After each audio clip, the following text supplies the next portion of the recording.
Ole Miss Rebels. As Mississippi's flagship university, we dig deeper, see farther, work harder. We pioneered human organ transplants. We helped prove Einstein's theory of gravitational waves. We are conducting life-changing research that solves the problems of today. We are Ole Miss, transforming lives and the world. Hey, welcome to the POMcast with Stephen Willis. We're going to start in a few minutes, but I want to tell you to hit up our social sites, retweet, share, comment, like, do all of that stuff. It can only help us out and it'll make the show even better. But we're getting ready to give you a lot of good Ole Miss information, and I just thought I would tell you that because the POMcast is starting. Well, it's starting right now. Wait, no, that's a little early. It is starting right about now. Welcome. We made it to Friday. Welcome to the POMcast. I'm your host, Stephen Willis. Thank you for tuning in today. Real quick, we got a bunch of stuff to get into. I want to address Angie Seymour. Opinion on Kiffin going to Miami. Miami can't afford Kiffin. Ole Miss is going to be able to go to $8 million, $7.5 million. Miami can't afford that. So I would not worry about that at all. I would be more concerned if somebody like Alabama came open. I think that's the job that he wants. But remember, on a lot of these jobs, people are going to use unnamed sources all the time. The unnamed sources are not named, so you don't know if they're reliable, if they're good, or what's going on. Most of the time, a reporter calls another reporter in another area. He kind of confirms the hunch as a good idea, and then it is unnamed sources. But his unnamed sources in this case is Nevin Shapiro, a Ponzi schemer that's in prison at the moment. So, whatever. All right, Travel and Cruise World. I want to tell you about Travel and Cruise World. That's 1-800-330-7461. Travel and Cruise World. What I wanted to do, we're 20 months into this at this point. Now, if this goes on, it's 20 months in, you need a resource on the ground. You need somebody that can tell you what's going on. These guys can provide that to you. They can be the resource and get you the price that you were getting online by yourself, but they can answer all those questions. So you'll know if a mask is required here, if there's a masking rule here. Everything that's gone on with the differences in these corporations, there's no surprise. They can make your vacation be exactly what you want it to be. That is Travel and Cruise World, 1-800-330-7461. See Central Florida like a local. On our podcast, you can catch it at Positively Ole Miss. You can leave a review. Just do a 5-star rating or whatever. You can say whatever you want to. Just leave a 5-star rating, and that'll help people find the feed moving forward. Now, all of this is going to change. We are in the POMcast farewell tour. 11 shows left. I think December 3rd is the last POMcast, and then after that, we will move over to the Locked On Ole Miss podcast. Really excited about that. You can tell by the names and what's going on. Real excited. But whenever we have the new feed of where you can consume your Ole Miss information, we will let you know immediately. And on the Y'all's Conference Network page, I'm probably going to pin a video at the top just to tell you how to do that as well. So I'm really excited about that. All right. If you want to watch the show, you can catch us on Twitter at the Stephen Willis or at YCN_SEC. You can catch us on Facebook at facebook.com/POMcast. I haven't figured out how to change that yet. And YouTube, you can search it at Y'all's Conference Network. And basically, if you do that, you'll be able to tell, subscribe, hit the bell. You'll be able to not only tell that we're streaming, you'll be able to tell what we're streaming about. And we're on Twitch at YCN_SEC as well. Thank you very much for tuning in today. Today, big show. We are going to do a little bit of a last look at Vanderbilt. Get ready for this game. We're going to talk uniforms for this week. It's a new combination. In my 45 years of life, I've never seen this combination on the field for Ole Miss. We will show that to you as well. And, of course, we'll talk about the Ole Miss Marquette game last night. Ole Miss lost the game, I think by 6 points or so. It was a game that got away from them in the second half a little bit. They did not make their free throws. It came back to bite them. Marquette made their free throws. As simple as that, really. You play a game for 40 minutes, and the outcome or the result is people lining up and shooting from a stripe unguarded. These things affect so many games so often. And it absolutely affected that last night. So that's Ole Miss and Marquette. Ole Miss lost the game. They'll play Elon tonight. But it is what it is. See, my wife told me, I did not know that I was saying it is what it is too much. My wife told me it's happened, and now it's gotten worse. It is absolutely weird. But I do appreciate everybody coming to the POMcast and watching it over the course of the last year as we've grown our audiences and things like that. And we will continue to try and do that on the Locked On Ole Miss channel as well, along with the Y'all's Conference Network stuff that we've basically repurposed the Positively Ole Miss YouTube page. Oh yeah, John, it's only a big game as this is the first time Ole Miss has a chance to ever go 7-0 in home games.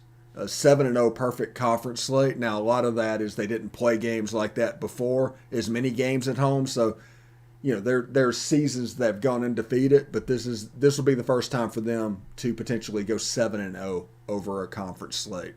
So it is a big game in that thing, and I really, really like the throwback uniforms. As I thought about it, the Ole Miss Vanderbilt game, Vanderbilt has a problem on both lines. Serious problem on both lines. So this, I hate to use the phrase slump buster, and this is the time for the offensive line to get right. Now, I understand they rushed for 250 yards against Texas A&M. Yeah, I absolutely get that. But it is time to establish the run and work the RPO game and get right for Thursday night. This, even though they do different stuff, this is a chance for you to get right yourself before Mississippi State. That's a big game as well. That's a chance for Ole Miss to go 10-2 in the regular season for the first time. I think it's the first time. I don't know about that, but, we'll see. I don't know if Ole Miss has ever won 10 games in the regular season. Like I said, part of that is them not playing many games back then, but, it is what it is. But they have a chance to win 10 games, and Ole Miss has never won 11 games in a season.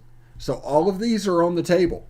But without that, you have to win what's in front of you. You have to go 1-0 each week.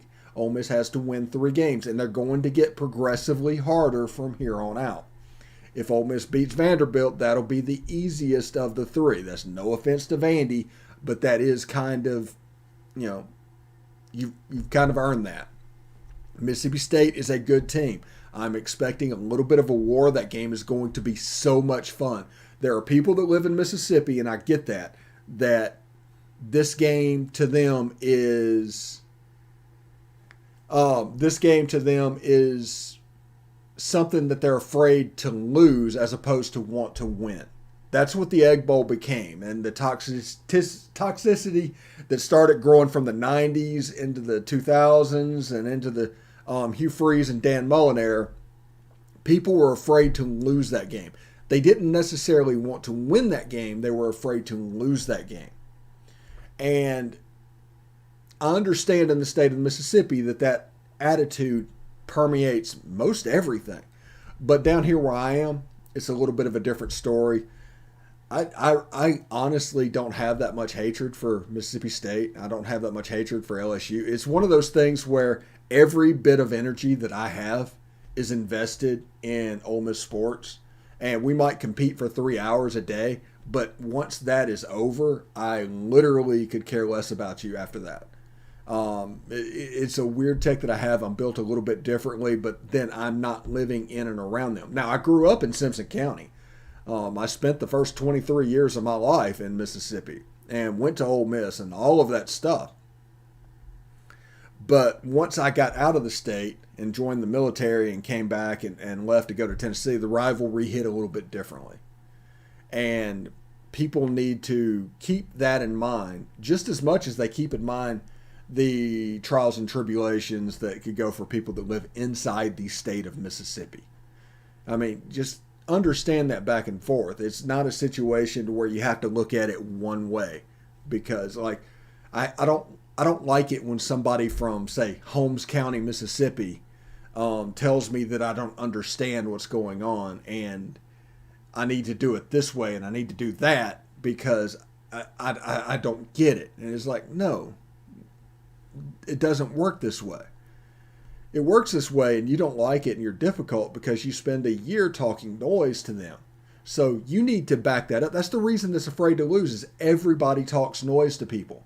I don't talk trash.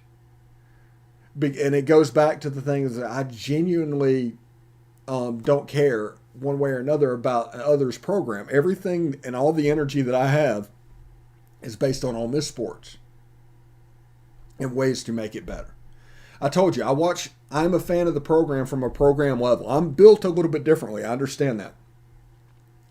But it's a game where I don't talk trash to Mississippi State people, and as a result, they don't talk trash to me. We're friends. We go back and forth. We do whatever we have to do, not necessarily about the game, but we don't talk trash to each other. And if you're not careful talking trash, that talking trash escalates and escalates and escalates, and eventually it becomes toxic. So I'm not telling you to not love Ole Miss sports. I'm telling you that what they do does not matter.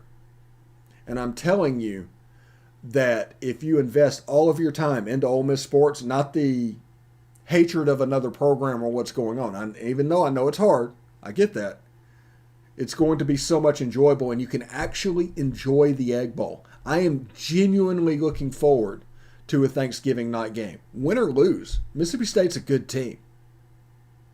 But I'm genuinely looking forward to that game because it's not something to where I'm just dreading losing that game. Thanks, John. So the Vanderbilt game, like I said, it's a big game because Ole Miss has a chance to be 7-0 at home for the first time ever, and an undefeated home season for the first time since 1993. See, the benefit about that, the reason that goes back and forth, is Ole Miss has traditionally alternated LSU and Alabama.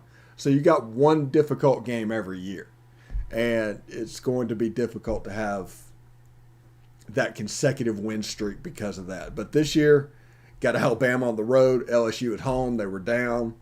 It is what it is. Ole Miss was able to win that game. Actually, Ole Miss was able to dominate that game. But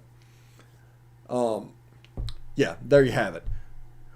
Looking at the uniforms. Just a second. I need to change the duration real quick because I forgot to do that because I'm super awesome.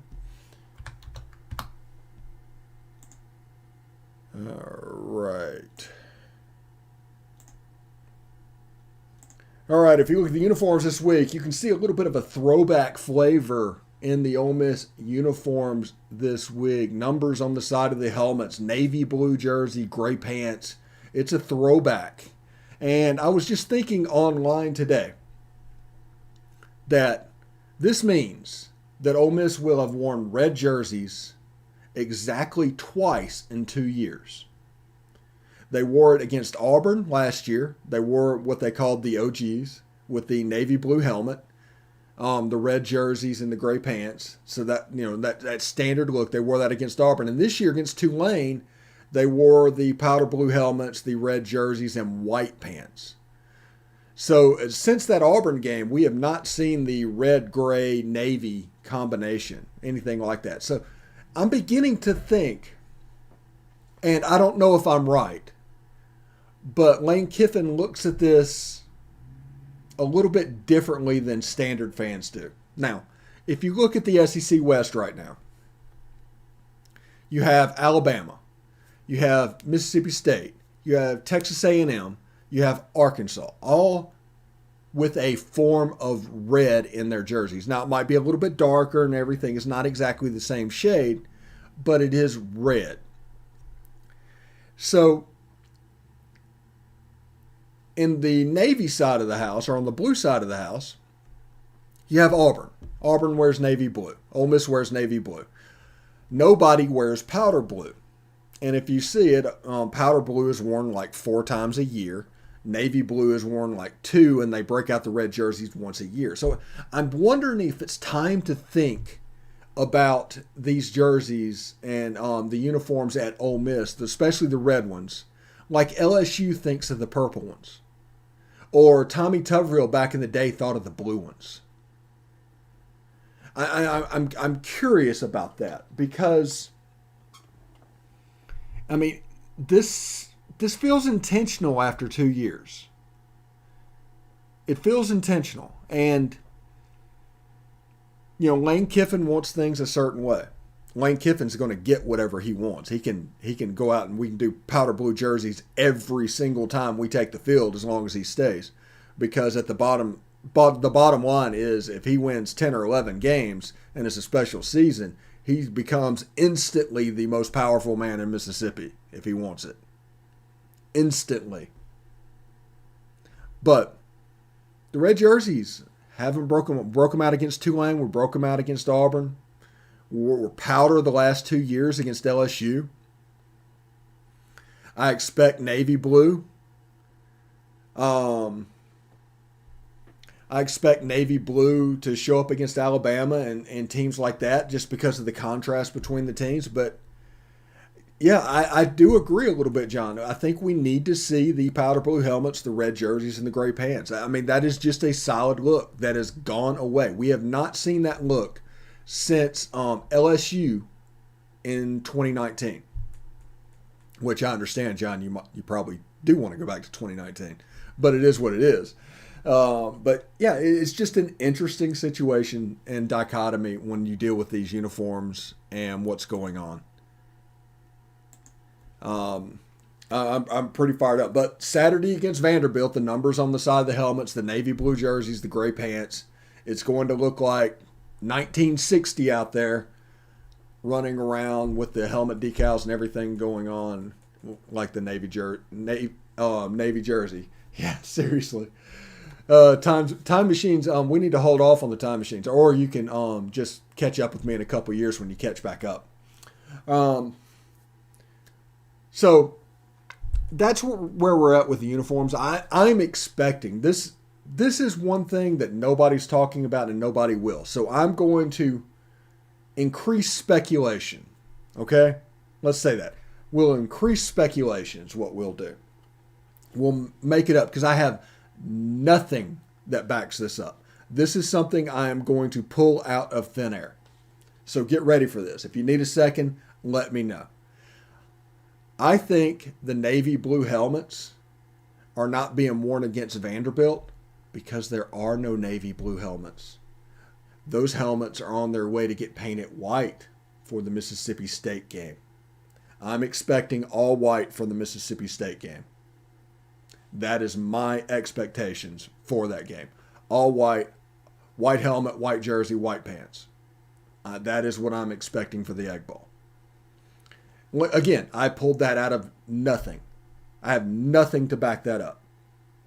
Except the fact that when was the last time we saw the Navy helmets? And how long does it take to paint them? I think it takes 2 or 3 weeks to do the order from beginning to end to get them back. So I think it's going to be white, white, white in that game. So if it happens, I do want all the credit because I materialized this idea out of nothing. If it doesn't happen, do not blame me because I came from nothing. There we go. So it's all reward, no risk. I like that. That kind of works out a little bit. But I'm expecting icy white for the Egg Bowl. I wish they could do it with powder jerseys. I like the powder numbers and all that. They need a white jersey that has the powder outline, and then they can do the white helmet and all that. Yeah, I think that would look fantastic.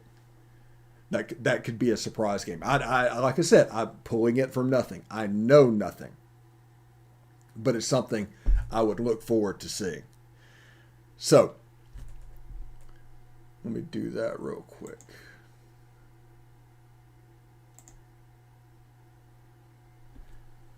So, Ole Miss lost to Marquette last night. I think it was 78-72, 76-70, somewhere in there. And there's really only one story. It's November basketball. I mean, and unless you're a LSU fan or a Kentucky fan or an Alabama fan, November basketball is November basketball. You know, it is what it is. But Ole Miss lost that game, and losing that game means they potentially lost a chance to play West Virginia, to play other resume-building teams down the road by losing that first game. And you all get that. That happens from time to time. But the game against Marquette, they actually came out and played pretty well. They had a section to where they went a little bit cold in the second half, especially towards the end. And they didn't do well at all from the free throw line. They make their free throws, they win that game. And they advance, and everything is in front of them. But they didn't make their free throws. The other team did. The other team was 13 of 15 or something like that. And Ole Miss was like 6 of 15. It doesn't take a mathematician to know that the margin of victory that Marquette had was in those shots. So it's kind of a little bit of a pain. You know, you see that. You see the potential of this team. You can see everything. They play fast. They're fun. I like Brakefield. I like Brooks. Jarkel Joyner is just really good. And then, you know, you can see Austin Crowley developing, and Luis Rodriguez is doing Luis Rodriguez things. And you need a little bit more work from Matthew Morrell, but whatever. He's going to get there. And yeah, they're right there. They're close. Now, I don't know if this team is close enough to catch somebody like Alabama or Arkansas this year. I don't know if this is one of those teams. We have to get to SEC play and see how this develops before anything happens. I'm not going to make an sweeping opinion off one result or after 3 November results. You don't know what you have in a basketball team in the SEC until February, because you don't start paying attention until conference season, and then it takes 2 or 3 games for that to get going. I mean, it is what it is. You know, the SEC network has made SEC basketball good. It hasn't changed the mindset of the fans. And that's important. It hasn't changed the mindset of the fans, and the fans don't start paying attention until January. They might pay attention then in the Big Ten. They might in the Big 12. They might do all of that. They don't in the SEC. So I'm not going to get all worked up and all bent out of shape because of a November loss. I'm just not. I'm not a type person that looks at an individual game. I'm a program guy. And Ole Miss played pretty well. They just did not make free throws. Now, how do you fix that? I don't know. Whenever we have a bad free throw shooting team, we have a bad free throw shooting team. It doesn't get fixed throughout the season. Now, whenever you have a good free throw shooting team, just like that, it's going to travel throughout the whole season. So I'm looking forward to seeing what they can do. They need to close strong and win some games in the non-conference. And whenever conference play starts, which is pretty difficult, it's pretty hard, they need to come out and perform. But you can see things. Jamin Brakefield is coming along. You know, Jarkel Joyner. You can see what they're planning to do. I just don't think they're there yet. And like I said, those cold spells, you know, you got to work on eliminating those. There was a missed free throw, or like they missed a 3-point shot, got the rebound, missed a 3-point shot, got the rebound, missed a 3-point shot. I mean, you know, there's not a lot you can do there. I mean, it's bad luck. Now, I'm not sure Luis Rodriguez can make those shots, but I'm not sure I want him taking 2 of them.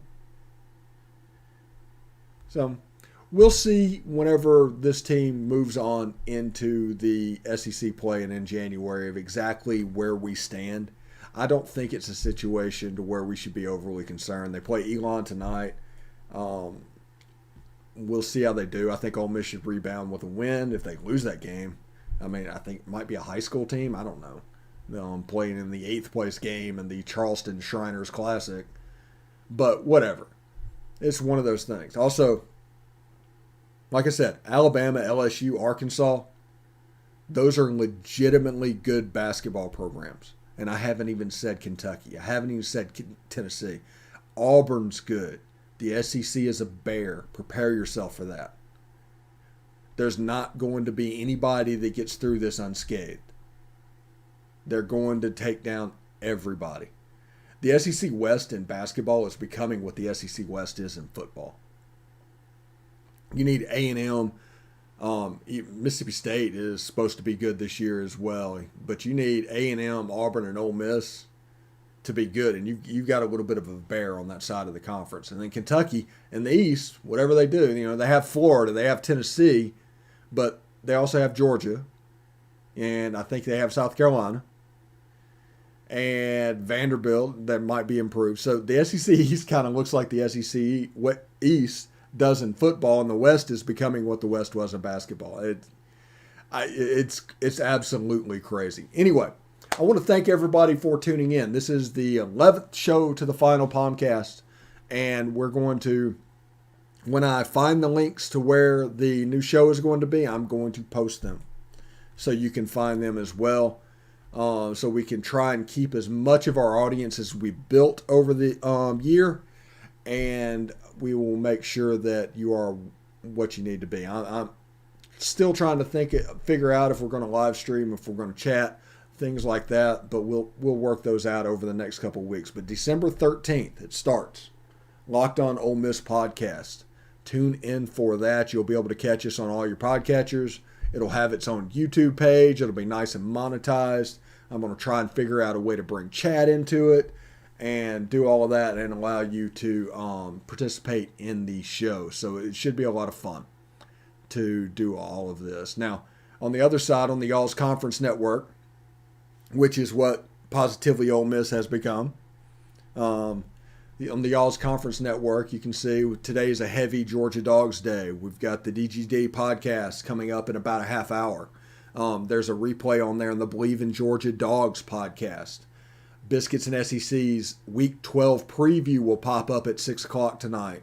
Tune in for that and to go along with the podcast. So thank you very much. Like I said, we're going to build this. We're going to keep trying to find people to put content on the Y'all's Conference Network so it can be a place where you can go get information about your team without all the other stuff that's going on. Because this is, in the end, this Y'all's Conference Network, I view this as a financial network. It's a way for everybody to kind of pool their resources and sell ads based off a whole number. So if 20,000 people are subscribers of all the people that you are echoing your shows to, and your subscriber base is 1,000, all of a sudden you have 20 times more selling power. That is my goal. That is what I want to do. And I do genuinely thank you for tuning in today. Follow us on Twitter at @TheStephenWillis or at YCN_SEC on Twitter and on YouTube as well. Do the Y'all's Conference Network. Subscribe. Hit the bell. You'll not only know that we're streaming, you'll know what we're streaming about. And you can do that because in the future it's going to help. You can see what we're transforming to. You can actually start to see the transformation happening. My goal is to sometime into the new year be a finished product. We're not there yet. But we're starting to incorporate things. And over the next month and a half, I want to break the system. And by breaking this system, we'll know exactly what we're capable of doing. So we're going to keep adding until it will not let us add anymore. And then we're going to move on. It could be a 7,000 site network if we want it. And it's content agnostic because it is basically a financial network. But it's a way for you to put content on your site and get the benefit of others doing the same thing for you. So if you have any questions about that, DM me on Twitter, YCN_SEC, and we'll let you know everything that's going on. We'll add you to our echoing thread, and we'll get you started in doing that. So thank you, everybody, for joining us today. It is Friday. It is Ghostbusters Day. I'm so excited about this game. This movie. I'm going to go watch Ghostbusters tonight. Hey, for Ole Miss fans, whenever I go out and do things on Friday night, Ole Miss wins on Saturday this season. The only game I didn't was the Auburn game. Yeah. So it is what it is. All right. So thank you very much for tuning in. We'll catch you next week on the POMcast.